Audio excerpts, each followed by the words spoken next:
Today, I'd like to introduce the concept of proofing and apply it to the brainstorming technique. Hi, I'm Laura Vandenherk, and I work with individuals and businesses from startups to 100 million. In developed countries, there are saturated markets and pressures to operate sustainably. I believe that proofing can be used as a creative tool in brainstorming activities in order to increase the effectiveness, efficiency, and quality of idea generation. I believe it can turn out ideas that are more clear, precise, concise, and flexible. And we need these qualities in our ideas because there are so many complicated and complex problems that are out there in business and surrounding sustainability. First, I want to address the two possible unknown variables, and that's proofing and the brainstorming technique. So proofing, as I've called it, because it's not normally applied to business. It is a technique used by bakers when they make yeast bread. They set aside the dough in the right environment, with the right resources, for the right time, and they let it rest and rise. And that's the part that I want to apply to brainstorming. What is the brainstorming technique? It's a technique, I don't know how the history of it. I just know that in school, when I was going to Wilfrid Laurier in the 90s, we used it for idea generation in groups.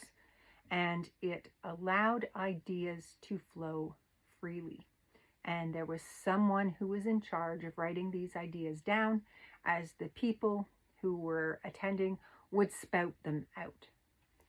And it allowed all sorts of different things. There was no judgment, there was no criticism, there was none of that.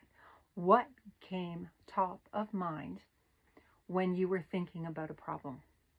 And it was an effective way to get ideas out, because even the craziest ideas seen by someone else would generate another idea. So there was secondary generation of ideas using brainstorming techniques. And there's a lot of other advantages of using that.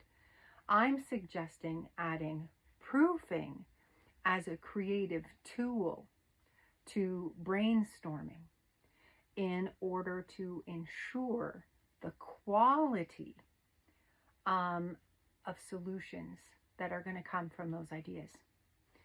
So how does one apply proofing in the baking world to brainstorming?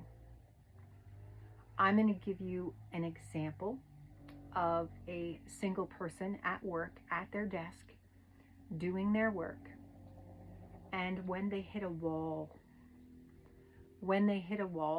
that's like they're not working anymore, they're not productive anymore, the ideas aren't flowing, the work's not flowing, they're getting frustrated, their mood is rising, people around them are staying away, or they're sorry that they even approached the desk. That's how bad hitting a wall can sound. And that is when proofing could be applied. So not only to idea generation, but to work productivity, one could use proofing. And what is that at work? What does it look like? Well, for this individual that has hit the wall and they've pissed everyone off around them, leave. Just leave your desk.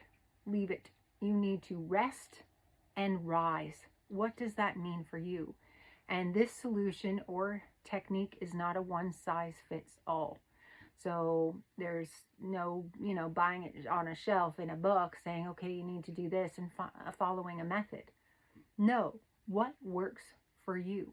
What is the best time of day for you to be the most efficient? And start there. that's when you would come back to this work that you've hit the wall with. So mine was morning. So if I hit that wall in the middle of the day, I would find something else on my to-do list to work on, provided that I had flexibility in the timing of when it was due. And then I would attack it, and come in early in the morning when nobody was there. No one was going to bother me. And I would attack those problems that I was having the day before, the next day in the morning when I was fresh. And that was perfect. It worked for me every single time. Sometimes when we're working at our desk or working on problems or we're generating ideas, it might be a short break that we need. Maybe we're staring at something and we're like, oh my God, this isn't working. Why isn't it working? I'm an accountant. So why isn't this working? Why isn't it balancing? What am I missing? And you stare at it and you can't see it at all. It's like looking for something white in a snowstorm. What do you need? Because that's what proofing is. That's part of proofing, is walking away and giving yourself time for your brain to relax, your body to relax.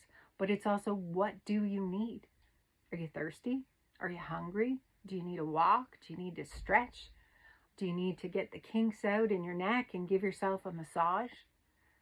Do you need to take your jewelry off? Shoes off? I used to work with my shoes all the time, and it made me way more productive when I had them off, when I hit those walls. So really getting to know you, and that's really the heart of proofing, to know yourself and what you need, and then working it with your environment.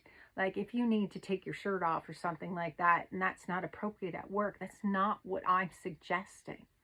I'm suggesting find those things that you need that are appropriate for where you are, and do those, and give yourself time to step away from the problem. There's a saying about it, but it doesn't come to mind for me, about the value of stepping away from the problem and coming back to it and seeing things way more clearly. And that's what proofing is. And you apply this to brainstorming, to idea generation, when you are looking at complicated and complex problems in business, in sustainability, where you want to ebb and flow and balance everything. These aren't easy, and it takes a lot of brain power, and a lot of that brain power comes from our ability to be creative. And we're the most creative when we are at our best. So proofing and adding that to a brainstorming session, sure, it's easy enough to apply to yourself. You know your needs. What if you're in a meeting with 5 people or more, and you're at the front of the room and a brainstorming session's going along? How do you apply this proofing technique or tool to your session to try it out and see if it increases the effectiveness, efficiency, and quality of what you're hearing?